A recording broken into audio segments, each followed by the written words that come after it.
15절서부터 21, 22절까지 예수님께서 예루살렘 성의 멸망을 중심으로 얘기하십니다.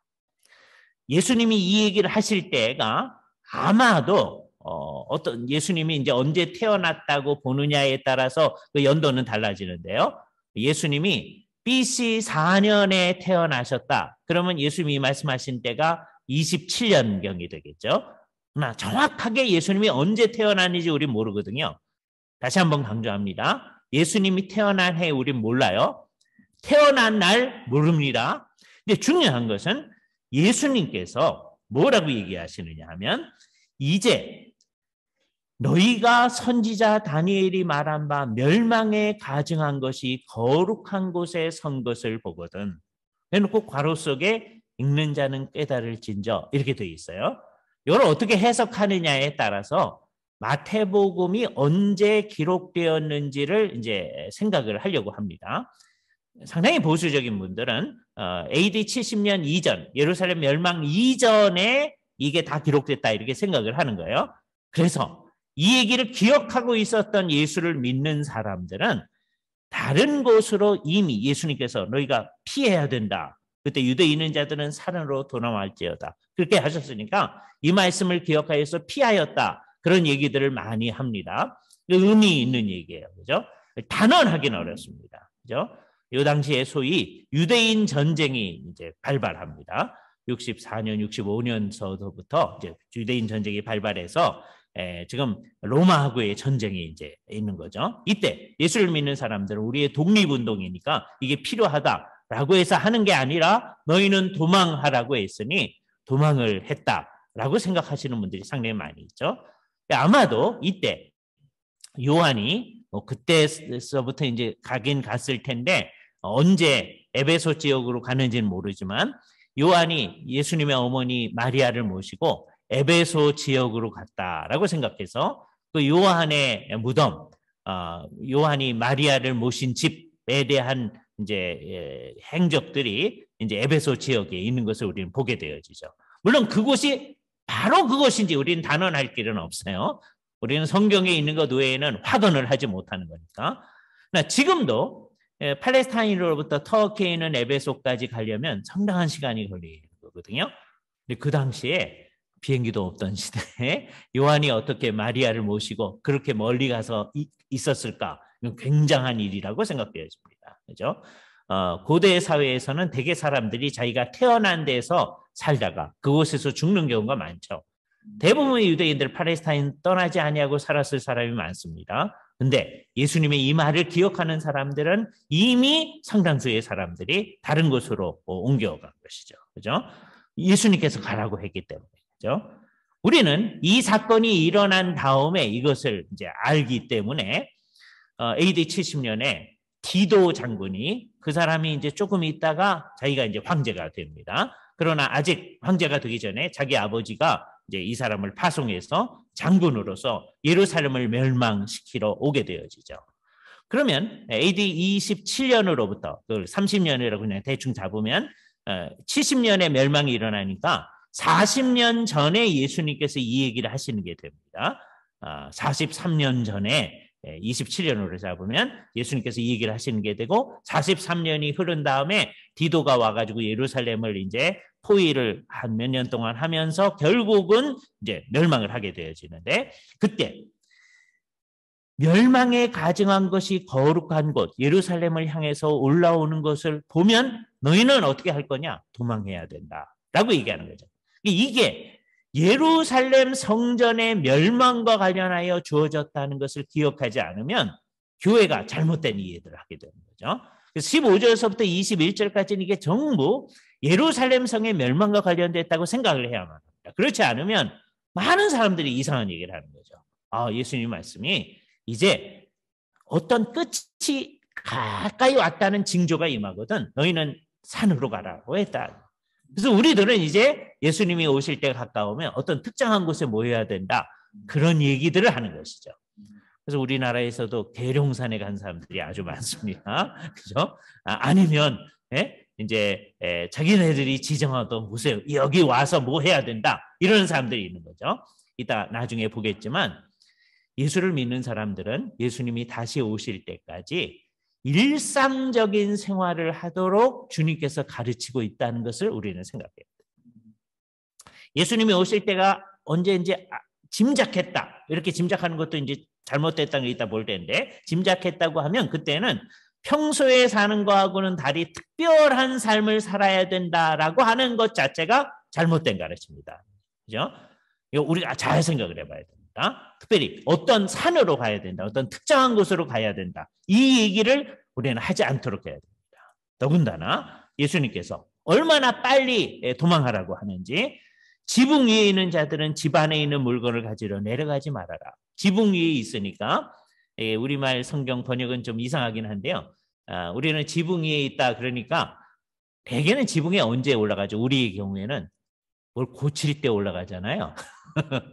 그래서 그거를 자꾸 생각합니다. 근데 유대인의 가옥 구조를 생각해야죠. 그죠? 유대인들은 지붕을 좀 시원하게 만들어 놓고 2층에 해당하는 거예요. 2층이 무슨 건물이 거기 있는 게 아니고 거기에 이제 사람들이 앉아서 기도도 하고 뭐 쉬기도 하고 그러는 곳이죠.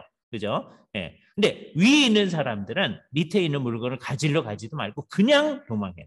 얼마나 급하게 도망해야 되는지. 그래서 우리는 지붕에 있는 사람, 한국 사람이 생각하는 거하고는 다른 거예요. 유대인들이 가옥의 2층에 있다 그런 것은 조금 여유 있고 쉬는 시간을 얘기하는 겁니다.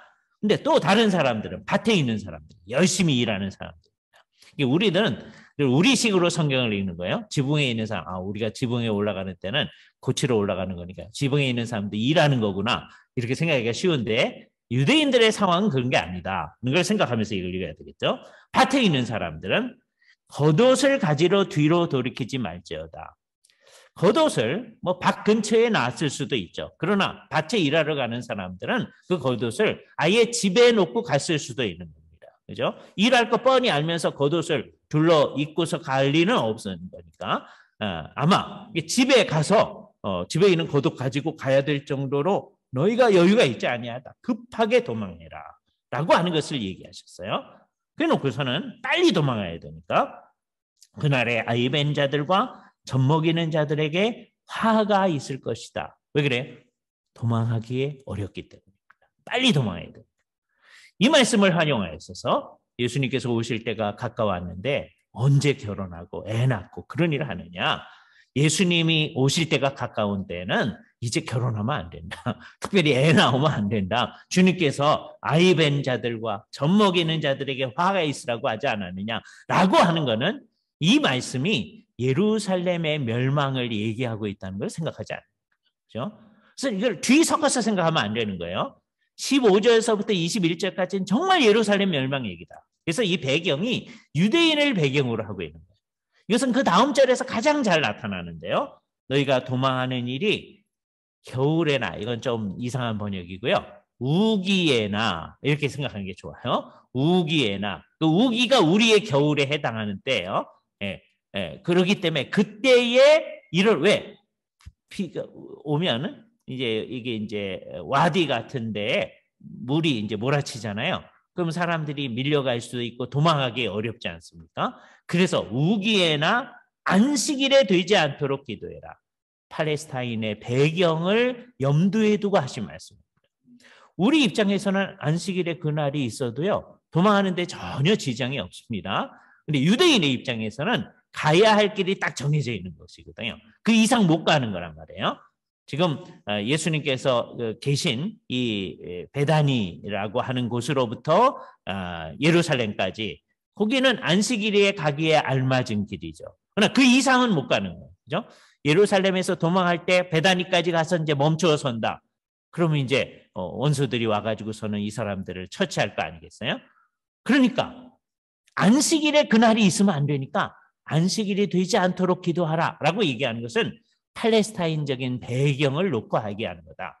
이 말씀들을 오늘 우리에게 또는 앞으로의 어느 세대의 사람들에게 적용하지 않도록 이 얘기를 해야 됩니다. 그죠? 그러면서 중요한 얘기 21절에 나타나는데, 이는 그때 큰 환란이 있을 것이다 라는 얘기를 합니다. 그죠? 큰 환란이라는 말이 여기 나타나요. 그래서 이 큰 환란이라는 말 때문에 우리나라에서는 대환란이라는 말을 쓰기를 매우 좋아했어요. 이 대환란은 1차적으로는 예루살렘 성의 멸망에 대해서 한 얘기예요. 근데 요거를 경첩으로 해서 예수님께서는 결국 뭘 얘기하는 것이냐면 종국적으로 있게 될 대환란을 얘기하는 거예요. 그래서 이런 얘기를 할 때 우리가 예언의 다중성취 개념을 가지고 이해를 하셔야 돼요. 이 대환란은 1차적인 적용은 뭐예요? 예루살렘 성전이 멸망을 얘기하는 것이다. 그 얘기를 하는 거예요. 그러나 깊은 의미로 봤을 때 그 깊은 의미는 이 본문 안에서도 잘 나타나는 거예요. 왜 그러냐 하면 이렇게 돼 있어요. 창세로부터 지금까지 이런 환란이 없었고 또 후에도 없으리라. 그 당시에 예루살렘 성전의 멸망이라는 게 그 당시 유대인들한테 굉장한 어려움이었습니다. 그러나 후에도 없으리라. 그게 그럼 예루살렘 성의 멸망이라고 하는 것만한 환란이 그 다음에 전혀 없었는가 했을 때는 더한 게 있는 거죠. 이거 예루살렘을 이제 로마 사람들이 이제 포위하고 있을 때 요세푸스의 기록에 의하면 유대인들은 자기들의 아이를 서로 삶아서 먹고 하는 일도 있었죠. 먹을 게 없어지니까 포위된 상황이니까 정말 큰 환란의 상황이죠. 그 결국은 멸망하고 마는 상황입니다. 큰 환란이긴 한데 그러나 이후에도 없으리라고 하는 건 아니잖아요. 그래서 우리가 여기서 예언의 다중성취라고 하는 걸 얘기해야 돼요. 1차적 성취는 예루살렘 성전의 멸망이지만 대환란은 궁극적 환란이 있는 것이고 그것은 예수님이 오시기 전에 사건을 얘기하는 거다라고 하는 것을 생각을 해야 됩니다. 그래서 이것을 일종의 제가 쓰는 말로 경첩으로 해서 대환란이라는 말을 경첩으로 해서 예수님께서는 예루살렘 성의 멸망에 대해서 얘기를 하신 다음에 이제 마지막에 될 일들을 얘기하기 시작하시는 거죠.